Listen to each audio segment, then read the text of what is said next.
Well, hello, power partners. Welcome to this informational playground. It's Starstyle. Be the star you are. Coming to the airwaves under the auspices of Be the Star You Are charity. I am your host, Cynthia Brian, and we're coming to you on Voice America Media. This is the Empowerment Channel.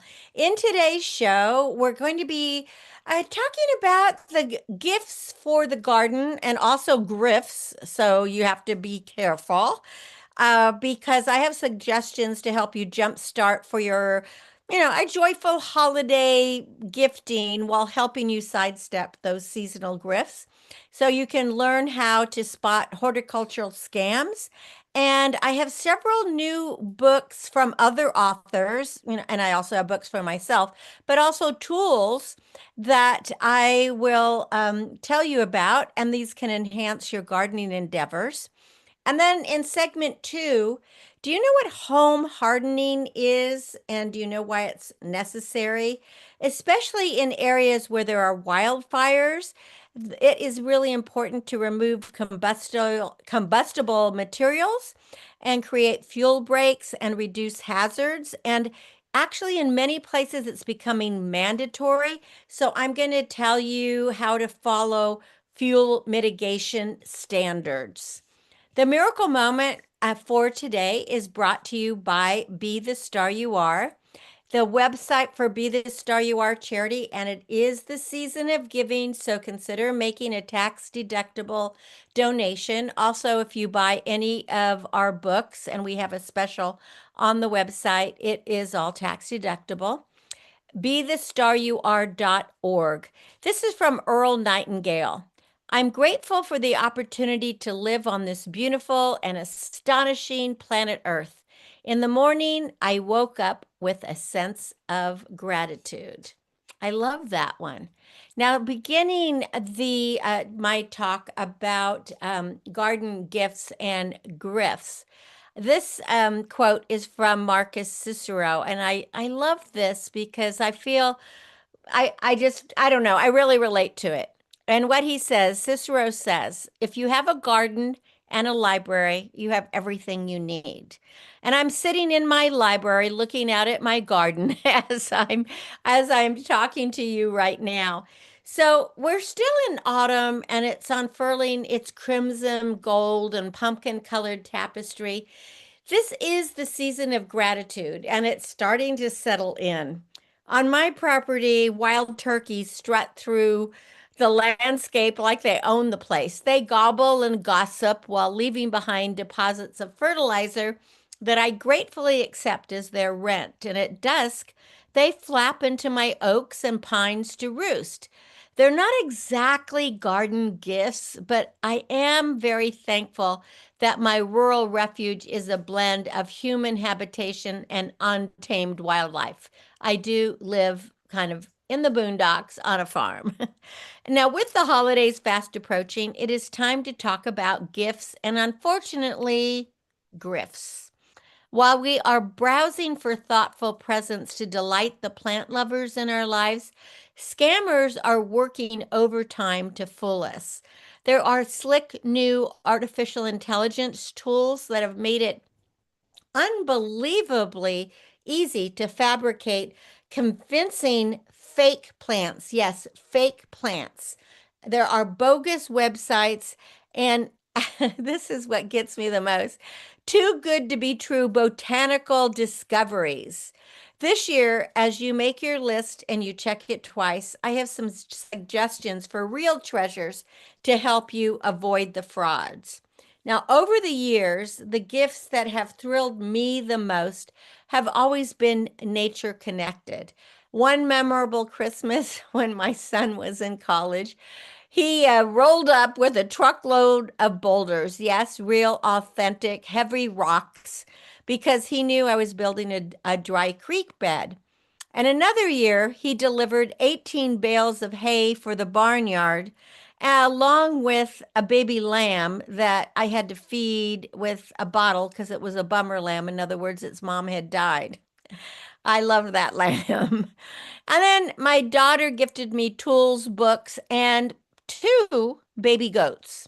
Now, when Chicken Soup for the Gardener's Soul, the book I co authored, hit the New York Times bestseller list, my first grade teacher sent me this beautiful peace lily. That glorious spathiphyllum, it has been repotted I don't know how many times, and it still blooms boldly in my family room. And after 24 years, it is still a daily reminder of her kindness. So, books and live plants always top my list for the gifts that keep on giving.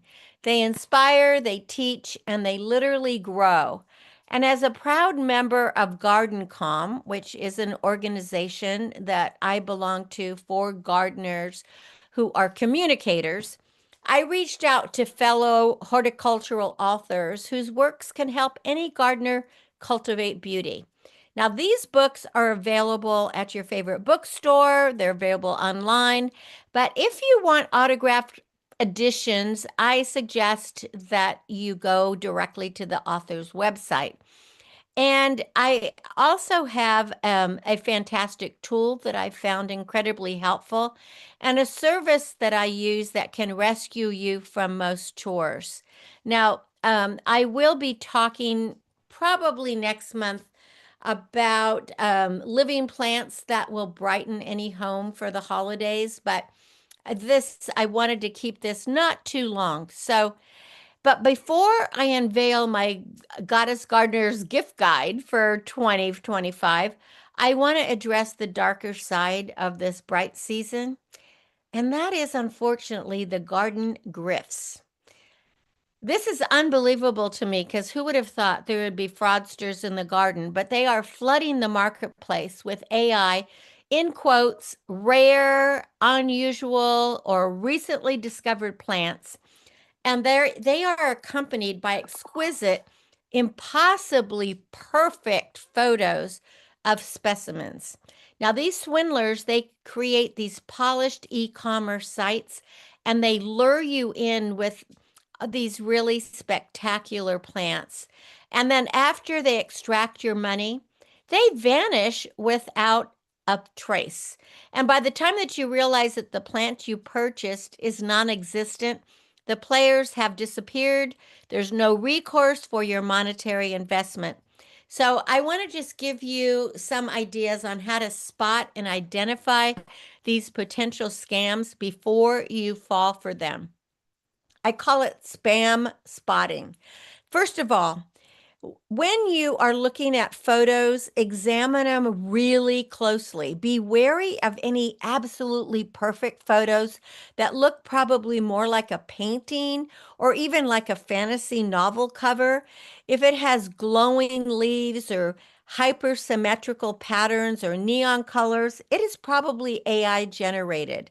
You could use a reverse image tool like Google Image to see if this photo appears on multiple websites or is maybe part of a stock photo library, or maybe it is a painting. The second thing is to scrutinize the description. Real plants have scientific names. If there's no scientific name or the description indicates that this is, I'm putting this in quotes again, a rare species that was recently found on some remote island, consider this a giant red flag. If the growing instructions appear suspicious, bizarre, or inconsistent with what you might know as plant biology, it's probably a clue that this plant may not exist at all. The third thing is to beware of bargain prices. Don't fall for the low price on this very unique specimen. That's also in quotes. You want to proceed with necessary caution. Spammers will price something absurdly low to lure you in and just to get your credit card information and personal information. And the fourth thing is don't be rushed. Scammers love a pressure play like the demand, act now, or only a few left in stock, again, in quotes. These are grifters' tricks of urgency.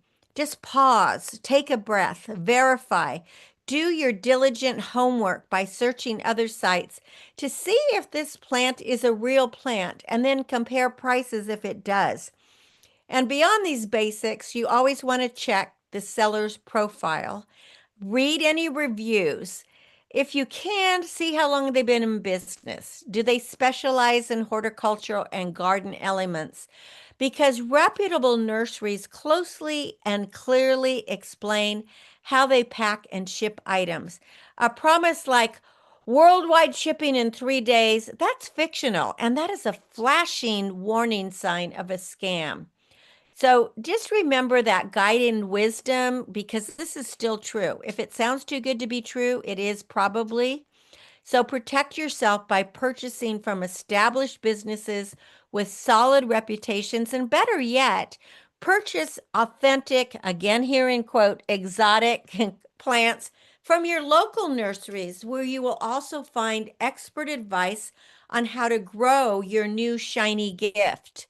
And if you decide to purchase online, just know that on my website at cynthiabrian.com, I have curated a list of trusted producers to help keep your garden and wallet safe.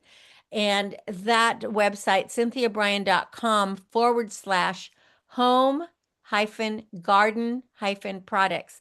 But all you have to do is if you go to cynthiabrian.com and you click on garden, you can see these products there. It's like a pull up or something. Now, what is my gardener's gift guide for this year?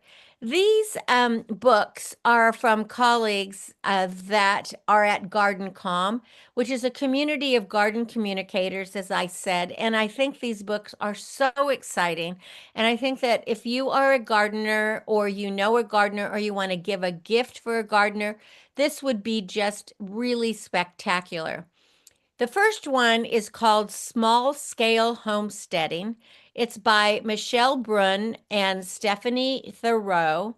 And you can learn practical skills for a resilient lifestyle. It's a sustainable guide to gardening, keeping chickens, maple sugaring, preserving the harvest, and much more.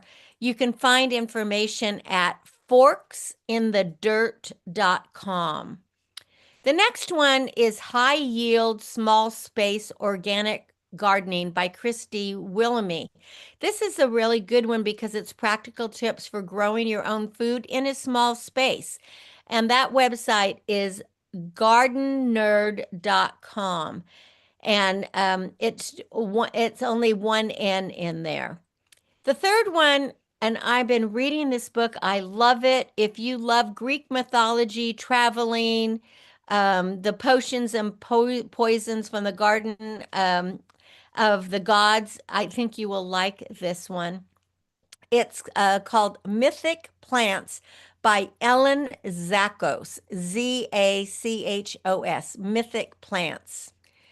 The next one is called Weeds of the Pacific Northwest. And boy, we all have weeds. It's by Mark Turner and Sammy Gray.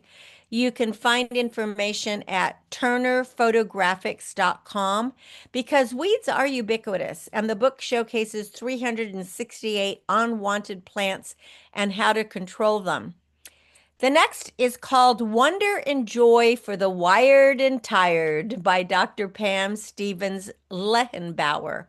It's a guide to finding inspiration and well-being in a wonder-filled world where nature impacts health and living. You can find that at mothernaturesapprentice.com. Another one is Plants Are Speaking, Are You Listening by Linda Langello. And you can find this book at lindalangello.com. It guides readers through lessons in connecting with the esoteric nature of plants through science. And of course, if you're interested in my Growing with the Goddess Gardener, you can find that at cynthiabrian.com. And that Growing with the Goddess Gardener is a bouquet of 12 months of short, true garden stories, paired with a full monthly calendar of tips, tricks, and practical to-do lists to sprout creativity and cultivate fruit, vegetables, flowers, and herbs. It's a really great little small book I think that every gardener should have. And of course, if you're a chicken soup for the soul lover, Chicken Soup for the Gardener Soul is just a fantastic book. It's 101 stories to sow seeds of love, hope, and laughter. And it's filled with inspiration and insight for anyone who enjoys plants, trees, and flowers. And you can also find that at cynthiabrian.com. A book, if you have a little bit of a religious tendency, is called My Father is the Gardener by Shelley S. Cram. And the website is gardenindelight.com. And this features a selection of biblical plants. And it unearths inspiration and wisdom from preparing the soil, watering, weeding, cultivating, and composting. And I also have a couple of children's picture books that would be good. This is a darling book. It's called Wait Like a Seed by Aaron Aladdin. And that's at aaronaladdin.com books. And there is a hyphen between the word Aaron and Aladdin. And it's milkweeds, monarchs, and monarchs star in a nonfiction children's book. It celebrates the life cycle of a plant ages 4 to 8. And of course, I have my 4 books and the Stella Bella's Barnyard Adventures, again at cynthiabrian.com. And it's a series of 4 children's books for ages 1 to 8. It has engaging, true animal stories to teach kindness, confidence, friendship, and positive life lessons on a very lively, love-filled farm. I love the books, obviously. Of course, I wrote them, but they are terrific. Now, a tool that I use all the time, just used it today, is called Cobra Head, the mini weeder and the long handle. Go to cobrahead.com, and this is a cultivator. It's a multi-purpose tool. It's made of forged steel and other recycled materials. And it is made in Wisconsin, and it's built to last, and it is really, really strong. So I love it a lot. And then, of course, I love my Honey Homes handyman service, but you'll have to go to my website to get that link. And again, as I said, there is a curated list of quality home, garden, beauty, and lifestyle products and services at cynthiabrian.com. So I hope these suggestions will give you a jump start on joyful holiday gifting, and it'll help you sidestep the seasonal grifts because I don't want you to get involved in any of the scams. And it's getting close to Thanksgiving, and as I am doing this show, I have been watching the wild turkeys.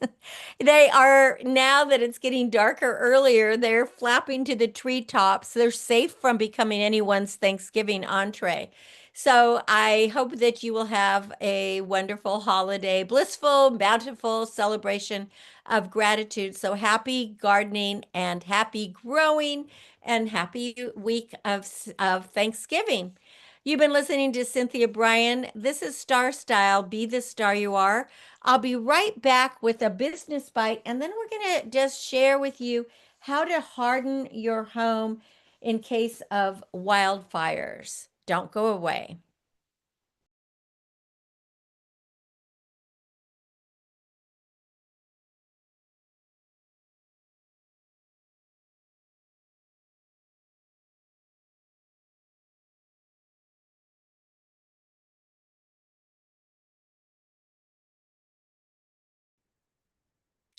It is so important to take care of you.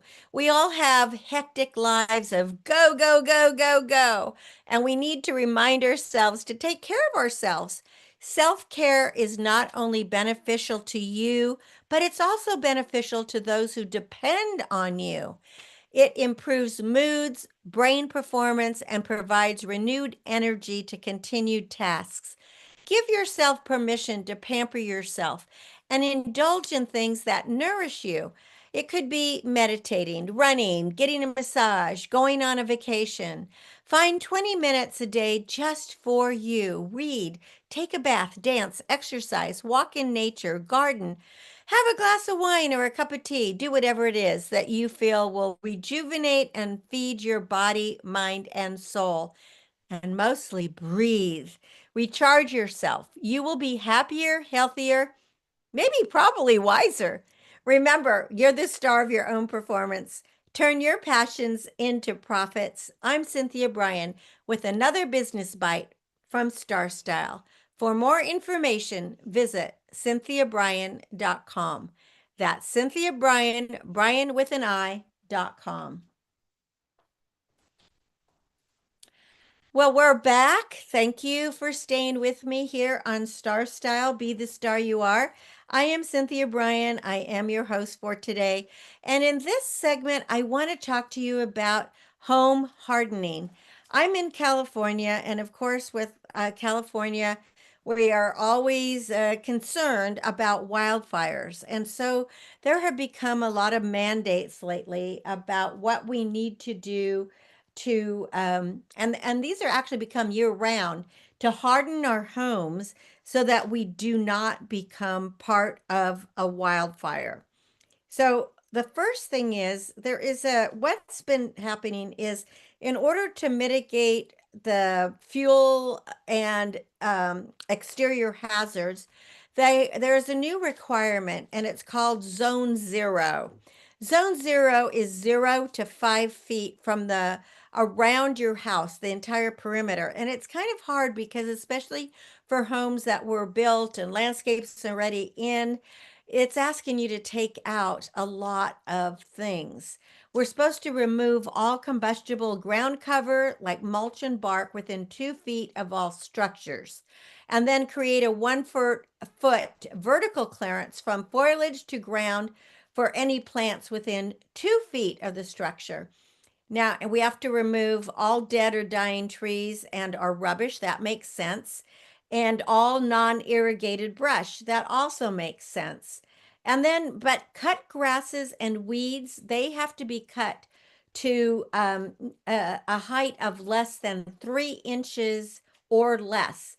And they do need to be cut by the end of May, 1st of June every year. And all tree branches that are within 6 vertical feet of the roof have to be removed. And trees need to be trimmed to give 10 feet of clearance from any chimney outlet because we all like our fires, right? And of course, it goes without saying to remove all dead and combustible material from trees or other plantings. And then the last thing in this zone zero is to trim trees to 6 feet of vertical spacing between branches or foliage and ground. And I have a really big property, and I had to go around and do all of this. You know, I have a couple hundred trees, and I had to trim them all up. I trimmed them up to about 15 feet just because I knew they'd probably grow back. Then zone one is 5 to 30 feet. And again, it is to remove anything dead or dying or any rubbish and to cut the grass. We have to do that. And then maintain 10 feet of bare mineral soil around any liquid propane gas storage tanks, firewood, lumber, or other combustible material. You can tell. I mean, obviously, a lot of people have liquid propane. I mean, we use it in our barbecues, and you got to make sure that it's not going to blow up. Then, of course, there are fences. With fences, you can't have a screen or a fence or other structure that is made of bark, mulch, or wood chips. It can't be allowed with 100 feet of a structure or within 10 feet of the paved edge of the road. What people don't realize is that bark and mulch, wood mulch, is very flammable. And so if you have, like the redwood mulch and it catches on fire, then it can catch your bushes or your vegetation on fire. Now, if you have roadside vegetation, because if you're a property owner and you have trees or bushes that are alongside the road, it's up to you to maintain those, the foliage, the branches, the trunks, because you got to provide a minimum 15-foot vertical clearance above the entire roadway or driveway. They want you to make sure that a fire truck can get to your house. If you have juniper and bamboo within 10 feet of the roadway or driveway, has to be removed. Juniper and bamboo, for the most part, are very flammable. And of course, any hazardous vegetation has to be removed if it's within 3 horizontal feet of the roadway. One thing to note is you just don't want to plant juniper. A lot of people think, oh, it's so easy, but I don't like juniper not only because it's flammable, but it also is like a condominium for rats. Ivy and juniper are rat infested. If you don't want rats in your property, don't plant those two things. Now, this doesn't apply obviously to city dwellers, but like if you, well, this, because this is like if you have over an acre, as I do, I have to maintain a fuel break of 100 feet to be created and maintained around the entire perimeter of a parcel that's over an acre in size. So, just to kind of reiterate what the fuel break standards are, all grass and weeds, so that would be even lawns, everything has to be cut to less than 3 inches.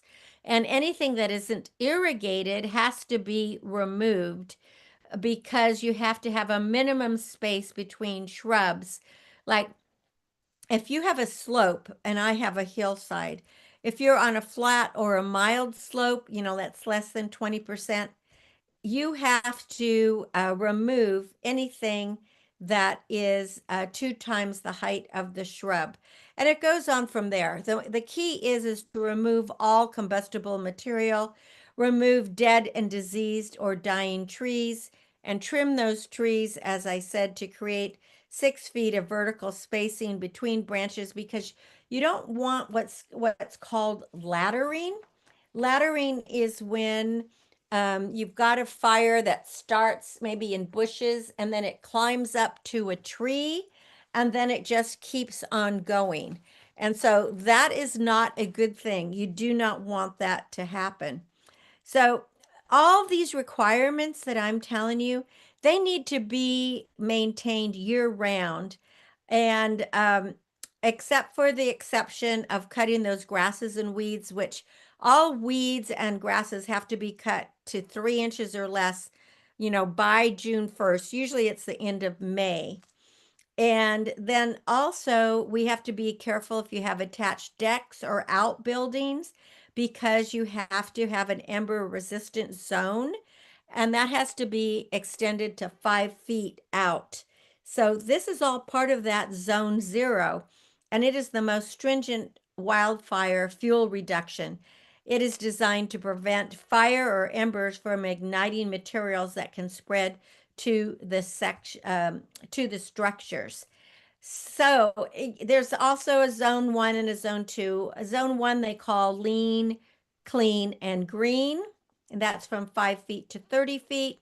Zone two is reduced fuel zone, extends 30 feet to 100 feet from any structure or attached deck.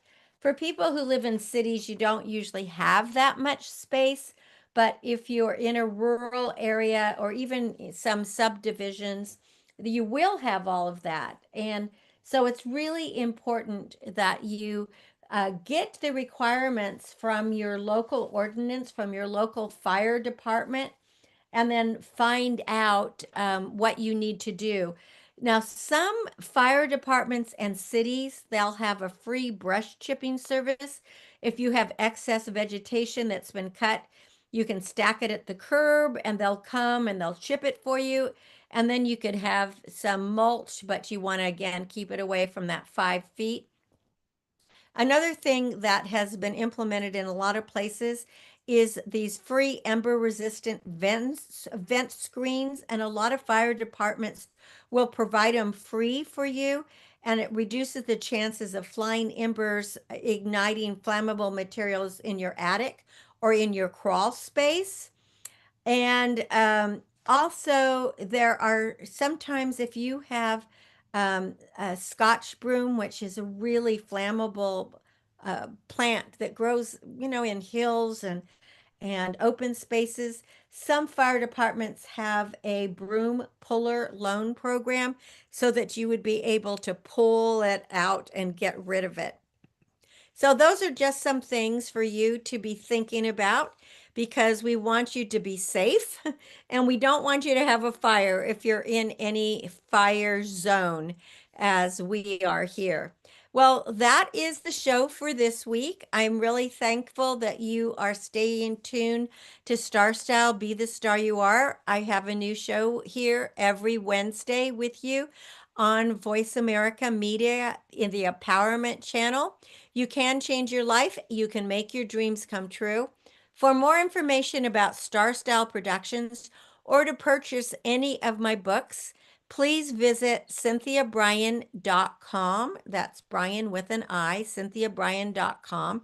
You can also go to the website of the charity, bethestaryouare.org. It brings you this program. The books are there, and any of my books benefit the charity. It'll help keep this show on the air. We've been broadcasting live since 1998, so keep those donations coming. And my aim is always to encourage, inspire, inform, amuse, and motivate. See beyond your physical being and know you that you already are the star you dreamed of becoming. Cherish the past, dream of the future, but it's so important to celebrate this moment of your life. And I hope that you will pick up one of these books, and you can get them from the library too. But if you want to support an author that's written a book, go to their websites or get them from your favorite store. So until next Wednesday, when we play again in the Star Style Playground, remember that love always wins, kindness always prevails, and smiles will keep us happy. I am Cynthia Brian for Star Style. I thank you and encourage you to be kind, be inclusive, tell the truth, live with integrity, embrace cultures, love unconditionally, encourage others, be generous, read, lead, succeed, communicate, collaborate, innovate, and most of all, be your unapologetically authentic self because everyone counts. Go out into the world and be the star you are. And I hope that this week that you share your gratitude with others because it's going to be Thanksgiving, and Thanksgiving is every day. We need to be grateful for everything. So happy Thanksgiving week and enjoy your family, your friends, and be generous. Until next week, the day before Thanksgiving, be the star.